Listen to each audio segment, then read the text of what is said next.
Mustard Knuckle. Hello everybody, Mustard Knuckle back again, heading out in the M4A3 76 wet Sherman. Let's see what we can do here. I like this map. I usually don't like these urban kinds of maps, but this one makes sense to me for some reason. I can like figure stuff out on it. This guy, but we gotta get rid of these guys. I'll take a shot here. Whoa. Alright, okay, well, that was easy.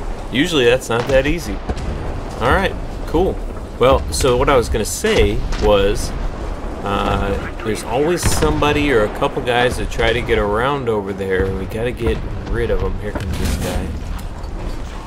Ugh. Left or right would have been great on that. But yeah, so those guys, and they'll just sit over there and just make your life miserable. They usually don't get a lot of kills, but they just make things challenging over on this side of the map from there. So if you can get rid of them, that makes things better. We're going to go over more history. We'll cover some more history on these Shermans. The gameplay, obviously, we're already well into that. And then any tips, such as try to take care of the flankers on this map so that you can move freely between these buildings. I think what I like about this map is there's cover from so many directions that you can usually set yourself up with a window to work. Like here, I can see, I mean, there's guys everywhere, so I gotta hang out and see what they're doing. So this, yeah, there's, take a shot, keep running, moving. Okay, so this is our line here that we gotta worry about now, because we can see all the way down toward their spawn. Covered on the left, pretty well covered on the right, so we got to worry about that line down in front there. Now if I can get up over to that building, that might get me behind the guys that are looking at the point, and that'll give me cover from their spawn. Yeah, okay, this looks good so far. I think I need to be... Anybody? Oh, golly. Moving. Oh, and there's a tiger right there. Let's see if I can do anything with him other than just get his attention. Golly. Gotta make those count on tigers. Alright, so that's okay. So I'm gonna watch the front. Slow reverse drives me insane. Oh, that guy, he's gonna be mad at that other guy. He was pushing him out. He wouldn't let him get back into cover there. Oh my gosh, what's going on here? This is incredible. This is like a karate movie or whatever.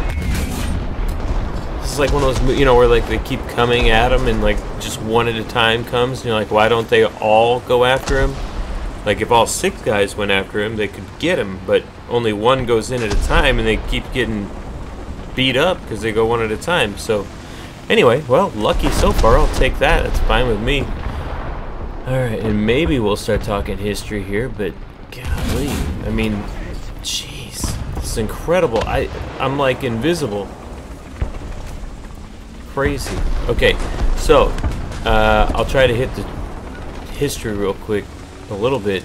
76mm version, we've talked about that before already. Now this one was the A3. The A3 was initially built by Ford completely. All the A3s, the 75mm and the 76, had a Ford V8 engine, which was a pretty good engine. It was like, oh, I missed. Uh-oh. I got my track. My reload was pretty quick, luckily. Oh, yeah. Jeez. Okay.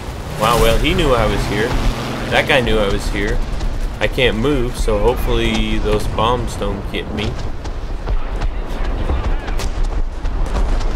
Alright, cool. So 450 horsepower, Ford V8, which was a good engine for this.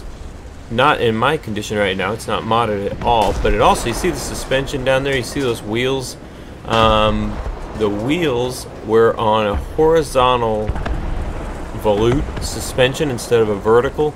Now what it allowed it to do was for those wheels to track a little bit easier up and down. you can see it kind of, it's like a softer ride, and they liked it. I think the Easy 8 was like this too, which was, you know, it had a good ride. They liked the ride. It rode smooth. It drove smooth. I don't know too many more except for apparently stealth is an advantage of the M4A3. Good engine. The suspension's better, so shooting on the move is a little bit easier. If it was reality, then you'd say like it's nice to ride in something, it doesn't beat you up all day long as far as those crews go. But same 76mm gun, pretty good performance once you get it upgraded some, which I have not. And still the armor problem. There's not any good armor. Jeez, I just needed to get this guy. I need to wait for him to back out enough to get to his ammo. He was probably just about to fire too. Oh, here comes another guy. Man, that's a Chi 2.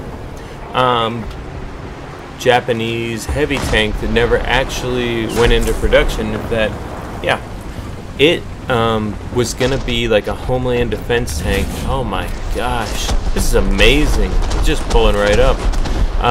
But in Japan, they didn't go with heavy tanks at all, which is why these weren't, I don't believe these were even sent to the Pacific Theater. Pacific Theater, as things progressed, they realized it's light tanks and medium tanks at most that we need out there, and this was not very well suited for that area of the world.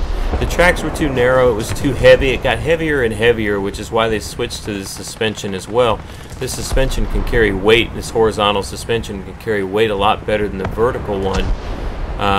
But the tracks were narrow and it was heavier, so it would sink into the sand and the soft terrain. They even had trouble with it in Europe in certain areas where if it was soft, they couldn't do as well as some of those German tanks that had the really wide tracks on them. So it was not super effective there. The initial design of the Sherman was great for Europe because it was designed to be transportable and it could fit across bridges and it wasn't too heavy, and that's what a lot of German tanks, or several German tanks, could not do, is there were a lot of bridges they couldn't use. Of course, I only get a hit on an M8. There we go. About to say M18, that's an easy kill. I guess it went right through. That's probably what happened. Alright, oops. Uh-oh, here comes Sherman. So battle royale right here, and I'm gonna lose because there's my shot right there, and then I got my gunner, and then this side shot. Oh, 14 kills. Alright, 14 kills with an assist. Okay, well, I'll take that. This game's over, so I'm not going to count that as an actual death. But main bullet points with this, they didn't send it to the Pacific Theater because it was too heavy for moving in some of the areas there. Another thing they did was, on Shermans as a whole, they modified them like crazy in the field. Flamethrowers and stuff like that. Apparently there was a really good flamethrower version developed by some Navy guys or something. And that was about the extent of their use in the Pacific Theater. Was a lot of things like that, is trying to flush out Japanese troops and things like that. But overall it was light tanks over there. And then that gets us to Korea, where this was the last version of the Sherman to be used in combat by the United States. They used it in Korea, and it was actually pretty successful there, primarily, again, due to all of the reliability factors. This thing was tried and true. They tried to bring in the M26, but this was better than the M26 out there, size-wise and maintainability and all that kind of stuff. And then eventually, later on, it was replaced with another tank, and that was the end of the line for the M4A3 76. And that's it. Hope you enjoyed the video. Good luck, have fun, we'll see you in the next one.